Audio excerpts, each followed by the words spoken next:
இன்றைக்கி நம்ம இந்த வீடியோவில் என்ன பார்க்க போகிறோம்னா எலக்ட்ரிக் பைக், அதாவது 48 வோல்ட்டில் ஓடுற ஒரு நார்மல் ஹோண்டா ஷைன் பைக்கை வந்து நான் எலக்ட்ரிக் பைக்காக கன்வெர்ட் பண்ணியிருக்கேன். அந்த பைக்கை எப்படி என்ன பண்ணியிருக்கேன் ஏது பண்ணியிருக்கேன்னு சொல்லி நான் உங்களுக்கு எக்ஸ்பிளைன் பண்ணுறேங்க. வாங்க வீடியோக்குள்ளே போகலாம்.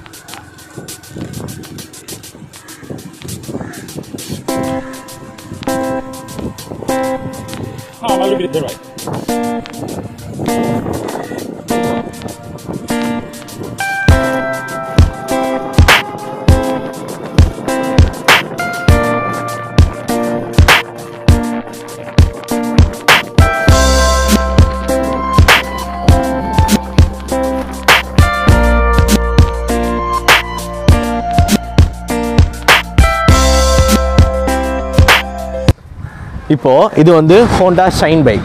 இந்த பைக்கில் வந்து நான் இந்த இடத்துல மோட்டர் வச்சுருக்கேன். நார்மல் நம்ம இன்ஜின் எல்லாத்தையும் எடுத்துட்டேன். இதில் இருக்க எல்லா இன்ஜின் ஐட்டம்ஸ், கார்பரேட்டர், பேட்டரியிலேருந்து எல்லாமே எடுத்துட்டு இதில் கொண்டு போய் மோட்டரும் 48 வோல்ட் பேட்டரி, அதாவது லித்தியம் அயன் பேட்டரியும் லெட் ஆசிட் பேட்டரியும் 2 டைப்ஸ் ஆஃப் பேட்டரி இருக்குது. அந்த லித்தியம் அயன் பேட்டரி யூஸ் பண்ணோன்னா ஒரு பேட்டரி செல்லு போச்சுன்னா நம்ம ஃபுல் பேட்டரியும் டேமேஜ் ஆகிடும்.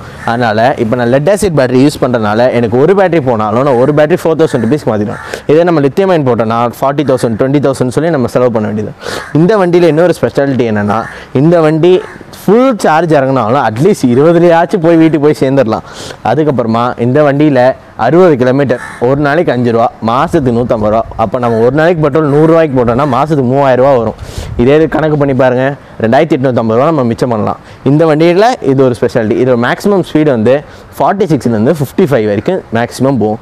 ஸ்லோப்பெல்லாம் இந்த மாதிரி எலக்ட்ரானிக் பைக் ரெடி பண்ணுறதுக்கு எப்படி ஸ்டார்ட் பண்ணீங்க? நீங்கள் என்ன பண்ணுறீங்க பேசிக்கலி? என் பேர் ஃபைசல் அஹமத். நான் இப்போ வந்து 12th முடிச்சிருக்கேன், அவலடி மெட்ரிகுலேஷன் ஸ்கூல். இப்போ வந்து நான் லயலாவில் மெக்கானிக்கல் இன்ஜினியரிங் ஜாயின் பண்ணியிருக்கேன். அவங்க வந்து நான் போய் சொன்னேன், இந்த மாதிரி சார் எனக்கு இந்த மாதிரி நிறைய ஐடியாஸ் எல்லாம் இருக்குது சார், எனக்கு ஹெல்ப் பண்ணிங்களான்னு. தம்பி நான் காலேஜ் ஓப்பன் பண்ணிட்டு கன்ஃபார்ம் உனக்கு ஹெல்ப் பண்ணுறேன்னாங்க. அதுக்கு முன்னாடி எனக்கு தெரிஞ்ச என் மச்சான்கிட்ட சொன்னேன், மச்சான் நான் இந்த மாதிரி பைக் பண்ணுறேன் மச்சான், எனக்கு ஹெல்ப் பண்ணிங்களான்னு சொன்னேன். அவர் வந்து என்னடா அவனுக்கு மாப்பிள்ளை எடுத்துகிட்டு போ வண்டி அப்படின்னு சொல்லி வண்டியும் பேட்டரியும் எல்லாத்தையும் கையில் கொடுத்து அனுப்பிச்சி விட்டார். உட்காந்து நான் வீட்டில் போய் செஞ்சுட்டு கொண்டு வந்து இந்த வண்டியை ரெடி பண்ணி பக்காவாக வச்சுருக்கேன். ஃபஸ்ட்டு ஒரு வந்து சூப்பர் எக்ஸல் வண்டியில் ட்ரை பண்ணேன். எப்போ இது ஒரு 1 இயருக்கு முன்னாடி பண்ணும்போது அது ஃபெயிலியர் ஆகிடுச்சு. என் ஃப்ரெண்டோடு சேர்ந்து நான் உட்காந்து பண்ணப்போ என்ன ஆச்சுன்னா, நாங்கள் வந்து 48 வோல்ட் இங்கே இருக்குது. அப்போ எனக்கு நாலேஜ் இல்லை, இந்த மாதிரி எலக்ட்ரிக்கல் நாலேஜ் இல்லாதனால 48 வோல்ட் எங்கே இருக்குது, சோலார் பேனலில் கொண்டு போய் வச்சு சோலாரில் சார்ஜ் ஆகிடுச்சுன்னா எதுவுமே பிரச்சனை இல்லையே அப்படியே நினச்சேன். 48 வோல்ட் எடுக்கும்போது நம்ம 12 வோல்ட் வச்சு எப்படியும் சார்ஜ் பண்ண முடியாது. அதனால் 48 வோல்ட் இது கொண்டு எனக்கு அந்த டைமில் யோசிக்கலை, வெறும் 12 வோல்ட் பேனலில் வச்சு பண்ணிட்டேன். அதனால் வந்து அது ஃபெயிலியர் ஆகிடுச்சு. வண்டி வந்து 20 கிலோமீட்டர் தான் போச்சு, அதனால ரொம்ப ஃபெயிலியர் ஆகி போச்சு. அதோட விட்டுட்டேன். அதுக்கப்புறம் என் மச்சான்ட்ட சொன்னேன், எக்ஸலில் இதே மாதிரி ஒரு செட்டப்பு, பட் இந்த மாதிரி பேட்டரி கிடையாது, இந்த மாதிரி குவாலிட்டியான இது ப்ராடக்ட்ஸ் வைக்கல. அதில் இதே மோட்டர்ஸ் கிட்டு பேட்டரி மட்டும் நம்ம நார்மல் பைக் பேட்டரியில் என்ன ஒரு விஷயம்னா, நம்ம ஸ்டார்டிங் மட்டும் பவர் அதிகமாக தரும். நம்ம இந்த பேட்டரியில் என்ன பண்ணோம்னா இது கான்ஸ்டண்ட்டாக பேட்டரியோட லெவல் அப்படியே இருக்கும். இதில் அந்த மாதிரி ஒரு ஸ்பெஷாலிட்டி இருக்குது. இது வந்து நான் இப்போ இதில் யூஸ் பண்ணியிருக்க வந்து 12 வோல்ட் 28 AH பேட்டரி. இதோட மந்த்லி வாரண்டி 12 மந்த்ஸ் தரான். இதில் நம்ம டெய்லி லூப்பிங்கை மட்டும் வீக்லி ஒன்ஸ் டைம் மாற்றிட்டோன்னா அதோட லைஃப் வந்து 2.5 இயர்ஸ் வரைக்கும் யூஸ் பண்ணலாம். இப்போது அந்த வண்டியில் போட்ட பேட்டரிஸ் வந்து நம்ம 1 வருஷம் தான் தாங்கன்னே சொல்ல முடியும். ஏன்னா நான் வந்து ரேட்டு கம்மியாக இருக்குதுன்னு சொல்லி அதை யோசிக்காமல் வாங்கிட்டேன். நாலேஜ் இல்லை எனக்கு அந்த டைமில், இதை பற்றி எதுவுமே நாலேஜ் இல்லை. அதுக்கப்புறமா 11th படிக்கும் போது எனக்கு யோசித்தேன், இந்த மாதிரியெல்லாம் இருக்கே, நம்ம அப்புறம் இந்த குரூப் எடுக்கணும் அப்படின்னு யோசிக்கவே. எனக்கு மெக்கானிக்கல் இன்ஜினியரிங் சின்ன வயசுல நீங்கள் பிறக்கும் போது என்ன பண்ணியிருப்பாங்க உங்கள் அப்பா அம்மா, பென்சில் எடுக்க சொல்லி தந்துருப்பாங்க, எல்லாம் எரேசர் எடுத்து நீங்கள் அழிக்க சொல்லி தந்தோம், பென் எடுத்துருப்பீங்க. நான் அப்படி இல்லை, எங்கள் அப்பா அம்மா எனக்கு ஃபஸ்ட்டு ஸ்க்ரூ தான் பிடிக்க வச்சாங்க. ஃபஸ்ட்டு நான் ஒரு குட்டி ட்ரெயின் வச்சுருந்தேன், அதை கழட்டி படித்து அப்படியே ஒவ்வொரு பொருளாக எடுத்துகிட்டு வருவேன். அதுக்கப்புறம் எனக்கு பிடிச்சது என்ன, காயலாங்கடைக்கு போவேன், பக்கத்தில் எனக்கு என்னென்ன பொருள் வேணுமோ அங்கே எல்லாமே இருக்கும். அவர்கிட்ட சொன்னோன்னே எனக்கு தந்துடுவார், நான் அதை வச்சு ரிப்பேர் பண்ணிப்பேன். இந்த மாதிரி தான் நம்ம இப்போ ஏதாச்சும் ஒரு வண்டிக்கு பார்ட்ஸ் சொன்னால் நீங்கள் எங்கே ஸ்ட்ரைட்டாக போவீங்க, இப்போ ஸ்பேர் பார்ட்ஸ் கடைக்கு போங்க. நான் அப்படி இல்லை, எனக்கு ஏதாச்சும் பொருள் வேணும் முதல்ல காயலாங்கடைக்கு தேடுவேன். அங்கே கன்ஃபார்ம் ஏதாச்சும் ஒன்று கிடைக்கும், இல்லைன்னா புதுசாக வாங்குவேன், அவ்வளோதான். இந்த பைக்கை பற்றி சொல்லுங்கள். இதை ரெடி பண்ணுறதுக்கான காரணங்கள், இதை எப்படி ரெடி பண்ணீங்க அதை பற்றி? அதாவது இப்போ தான் எங்கள் கம்பெனி இங்கே பார்த்துட்டீங்க. இந்த கம்பெனியில் வந்து இந்த அண்ணாக்கள்லாம் யூஸ் பண்ணுறதுக்கான பைக்கு வந்து பெட்ரோல் போட அவங்களால முடியலன்னாங்க. சரி, அதான் மச்சான் சொன்னார், நீ வந்து பெட்ரோல் பைக்கு பைக்காக மாற்றிதா மாப்பிள்ள அப்படின்னாங்க. சரி, பெட்ரோல் பைக்கை பைக்காக மாற்றிட்டேன். இதுக்கு என்னென்ன எக்ஸ்பென்சிவ் ஆச்சு, அதுக்கான என்னென்ன பொருள் வாங்கினீங்க, அது எப்படி வாங்கினீங்க, கொஞ்சம் ப்ரீஃபாக கொஞ்சம் எக்ஸ்பிளைன் பண்ணுங்கள். இப்போது இந்த வண்டியை நான் ஃபுல்லாக ஓப்பன் பண்ணியே காமிச்சிடும். இப்போது இதில் உள்ள என்னென்ன வச்சுருக்கேன்னு உங்களுக்கு ஓப்பன் பண்ணி காமிக்கிறேன். இது ஃபுல்லாக ஒயரிங் கிட்டு. ஓகே. எம்சிபிலேருந்து எல்லாமே இருக்குது. இது எம்சிபி. ஓகே. இது வந்து பேட்டரி கனெக்டர். நம்ம மழை பெய்கிற டைமோ இல்லை ஏதாச்சும் வெல்டிங் பண்ணுற டைமோ மட்டும் இதை கழட்டி விட்டுக்கிட்டா வேலை முடிஞ்சிருச்சு. எதுக்காக அந்த கழட்டியோட சொல்கிறீங்க? கழட்டியோட சொல்கிறது என்னன்னா நம்ம சேஃப்டி. இன்கேஸ் பேட்டரி வந்து ஏதாவது ஷார்ட் சர்க்யூட் ஆச்சுன்னா தானாகவே இது கட் ஆஃப் பண்ணி விட்டுரும். இது டிசினால இது கட் ஆஃப் பண்ணி விட்டுரும். இதுக்கு நம்ம ஒரு நல்ல ஒரு முன்னெச்சரிக்கையாக இருக்கிறதுக்காக நம்ம இதை வச்சுருக்கோம். ஓகே. இது வந்து இப்படி கனெக்ஷன் பண்ணிடுறேன். இதுக்குள்ளே வந்து ஒரு கண்ட்ரோலர் வச்சுருக்கேன். அது எங்கே இருக்குது? இதோ உள்ள இருக்குது பாருங்கள். ஓகே. அது உள்ள ஒரு கண்ட்ரோலர் வச்சுருக்கேன். நெக்ஸ்ட் இந்த ஒரு பேட்டரி கனெக்டர். அவ்வளோதான். ஓகே. இந்த செட்டப் அவ்வளோதான். கீழே வந்து நம்ம 750 வாட்ஸ் 48 வோல்ட் மோட்டர் வச்சுருக்கேன். ஓகே. இது மேலே வந்து 12 வோல்ட் பேட்டரி. ஓகே. 4 பேட்டரி வச்சுருக்கேன். 28 AH பேட்டரி. ஓப்பன் பண்ணி காட்டுறீங்களா? இப்போது நம்ம இதை கழட்டி காமிக்கிறோம் உங்களுக்கு என்ன இருக்குன்னு உள்ள. இந்த பேட்டரியில் இங்கே வந்து இது வந்து கண்ட்ரோலர். அதாவது இந்த 48 வோல்ட் பேட்டரி இருந்து ஒவ்வொரு பார்ட்ஸுக்கும், அதாவது இந்த எம்சிபிக்கு, இந்த மோட்டருக்கு, இந்த த்ராட்டிலுக்கு, இந்த ஸ்பீடோமீட்டருக்கு, இந்த ரிவர்ஸ் கீருக்கு எல்லாத்துக்குமே இதுதான் கண்ட்ரோலர் மெயின். ஓகே. இதில் வந்து நான் 48 வோல்ட்டு, ஒரு பேட்டரி வந்து 12 வோல்ட் 28 AH பேட்டரி. இதே 4 நோஸ் வச்சுருக்கேன். இது ஃபுல்லாக சீல்டு பேட்டரி. இது வாட்டர் ப்ரூஃப் ஃபுல்லாகவே. தண்ணி பட்டாலும் எதுவுமே ஆகாது இந்த பேட்டரி. ஆமாம். இது வந்து 12 months வாரண்டியோட நமக்கு தந்துடுறாங்க. இதில் வந்து நம்ம அதுக்கு மேலே லைஃப் வருமா நீங்கள் ஒரு கேள்வி இருக்கும் கன்ஃபார்மாக உங்களுக்கு. அதுக்கு வந்து என்ன பண்ணுறோன்னா லூப்பிங் வந்து நம்ம மாற்றி மாற்றி ஒரு 1 week ஒன்ஸ். ஏன்னா ஃபஸ்ட் பேட்டரிக்கும் செகண்ட் பேட்டரிக்கு மட்டும் அதிகமான பவர் கன்சியூம் பண்ணும். அதனால் நடுவில் இருக்க 2 பேட்டரி சும்மா தான் இருக்கும். இப்போ அதோட லூப்பிங்கை மட்டும் மாற்றி கொடுத்தோன்னா உங்கள் பேட்டரி அட்லீஸ்ட் 2.5 years வரைக்கும் நல்ல லைஃப் தரும். ஆமாம். இந்த செயின் பிராக்கெட்ஸ்லாம் எப்படி நீங்களே ரெடி பண்ணீங்களா? ஆமாம். இந்த செயின் பிராக்கெட் வந்து நார்மலாக பழைய வண்டியில் இருக்குது. செயின் மட்டும் எக்ஸ்ட்ரா போட்டு லிங்க் பண்ணியிருக்கோம். இந்த ஸ்ப்ராக்கெட் வந்து நாங்கள் தனியாக ரெடி பண்ணியிருக்கோம். நீங்களே ரெடி பண்ணி? ஆமாம். லெட்டில் கொடுத்து தனியாக ரெடி பண்ணியிருந்திருக்கோம். ஓகே. மற்ற கீழே இருக்கிறது எல்லாமே இந்த ஆங்கிள் எல்லாமே வெல்டிங்லேருந்து எல்லாமே நான் பண்ணியிருக்கேன்.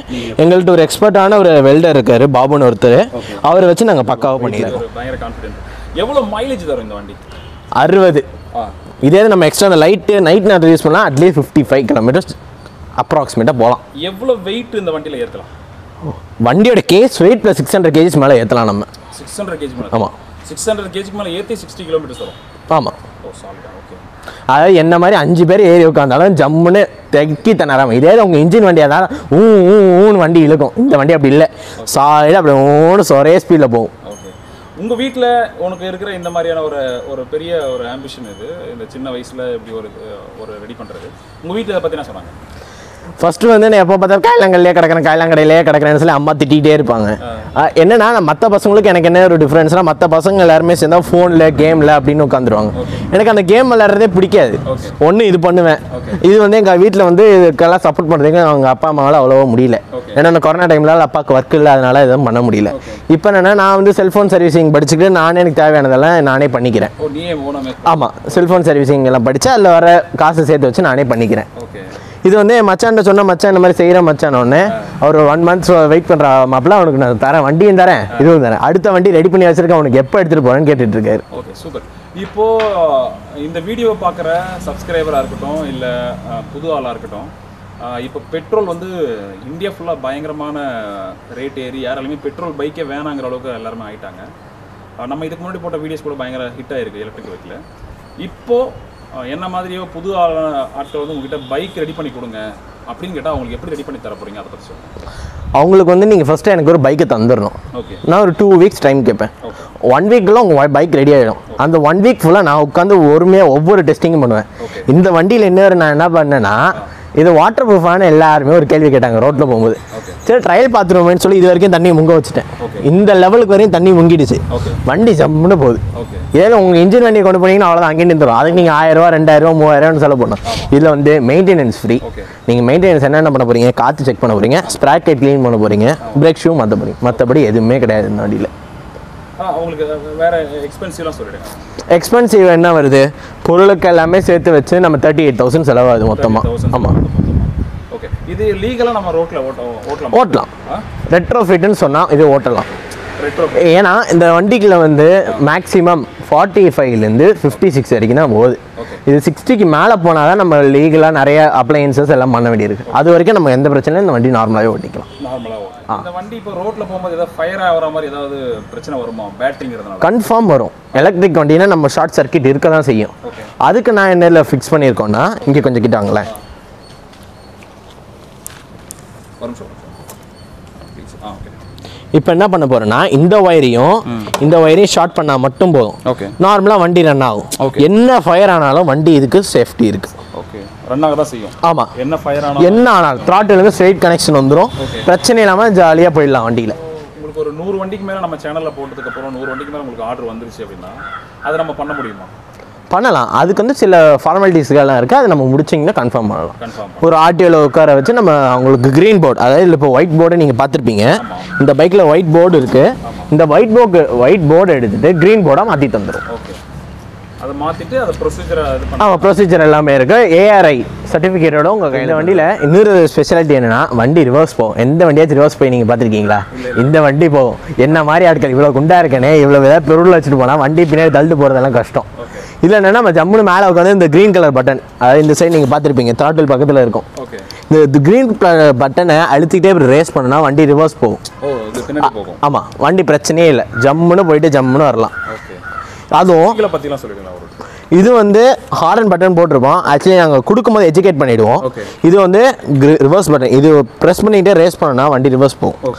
அதே இது இந்த இடத்துல நார்மல் தான், நம்ம நார்மல் எலக்ட்ரிக் பைக்லேயும் நார்மல் எல்லா பைக்லேயும் இருக்கிறது தான் செட்டப்பு. இது நார்மல். இது வந்து ஃப்ரண்ட் பிரேக்கு, இது பேக் பிரேக்கு. இது எதுக்கு வச்சிருக்கேன் நீங்கள் இன்னும் கேள்வி கேட்கல என்ன? அது காரணம் வந்துன்னா இது கிளச்சு. நம்ம ஆட்களுக்கு வந்து கிளச்சு இருக்குன்னு நினச்சா நம்ம கிளச்சை பிடிச்சி அழுத்திட்டு இருப்பாங்க. அதுக்கு பதிலாக அங்கேருந்து நாங்கள் பேக் ஒயர்லேருந்து எடுத்து இதை கனெக்ஷன் பண்ணுறதுக்காக அப்படி வச்சுருக்கேன். Super super super. மேலே சாவி சிஸ்டம் நீங்களே ரெடி பண்ணதா? சாவி ஆமாம், இது தனியாக வச்சுருக்கிறது தான். இது எல்லாமே அந்த 37 சொன்னீங்களா? ஆமாம், அதுக்குள்ளேயே எல்லாமே வந்துடும். இதில் வந்து உங்களுக்கு ஓல்ட்லேருந்து எல்லாமே வந்துடும். ஒரு நிமிஷம். இப்போது இந்த பைக் ஆன் பண்ணால் உங்களுக்கு ஸ்டார்டிங்கில் நார்மல் இண்டிகேஷன் மாதிரி வந்துடும். மொத்தம் எத்தனை கிலோமீட்டர் ஓட்டி இருக்குன்னு வந்துடும். நெக்ஸ்ட் வந்து இப்போ எவ்வளோ வோல்ட் இருக்குன்னு காமிக்கும் பாருங்கள். இப்போது 50 வோல்ட் இருக்குது. ஓகே, 50 வோல்ட் இருக்குது. இந்த இதை நம்ம நம்பக்கூடாது, இந்த இது தான் நம்பணும். இது 48 to 45 வரைக்கும் ஜம்முன்னு வண்டியில் போயிட்டே இருக்கலாம். அதுக்கு மேலே இறங்கினாலும் நம்ம 30லயாச்சும் வண்டி போகலாம். இது வந்து எத்தனை கிலோமீட்டர் இந்த வண்டி சார்ஜ் பண்ணி ஃபுல் சார்ஜ் பண்ணி எத்தனை கிலோமீட்டர் ஓடி இருக்குன்னு காமிக்கும். இது ஸ்பீடா மீட்டர் நார்மலாக. இன்கேஸ் ஏதாவது பேட்டரி ஃபெயிலியர் ஆயிடுச்சுன்னா இந்த சிம்பிளில் காமிச்சு இந்த பேட்டரி ஃபெயிலியர் அப்படின்னு காமிச்சிடும் இதுலேயே. சூப்பர். இப்போ ஒன்றும் இல்லை, இந்த வண்டி நம்ம ஓட்டி பார்த்துருவோம். ஃப்ரண்ட்டில் பேக்கில் எல்லாமே ஓட்டி பார்த்துருவோம். எப்படி செயல்படுதுன்னு பார்த்துருவாங்க. வாங்க.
இப்போ நம்ம இந்த வண்டியோட ஸ்பீடெல்லாம் நீங்கள் பார்த்தீங்க.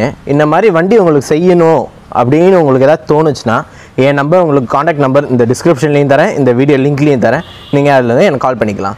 இந்த வீடியோ உங்களுக்கு பிடிச்சிருந்தா லைக், ஷேர் அண்ட் சப்ஸ்கிரைப். மறக்காமல் அந்த பெல் ஐக்கானையும் கீழே இருக்க கமெண்ட்டில் உங்களுக்கு என்ன யோசிச்சிங்களோ அதை பற்றி உங்களுக்கு எக்ஸ்பிளைன் பண்ணுங்கள். என்னோட சேனல் லிங்க்கும் கீழே டிஸ்கிரிப்ஷனில் தருவார். மறக்காமல் அதுலேயும் போய் சப்ஸ்கிரைப் பண்ணுங்கள். Bye friends.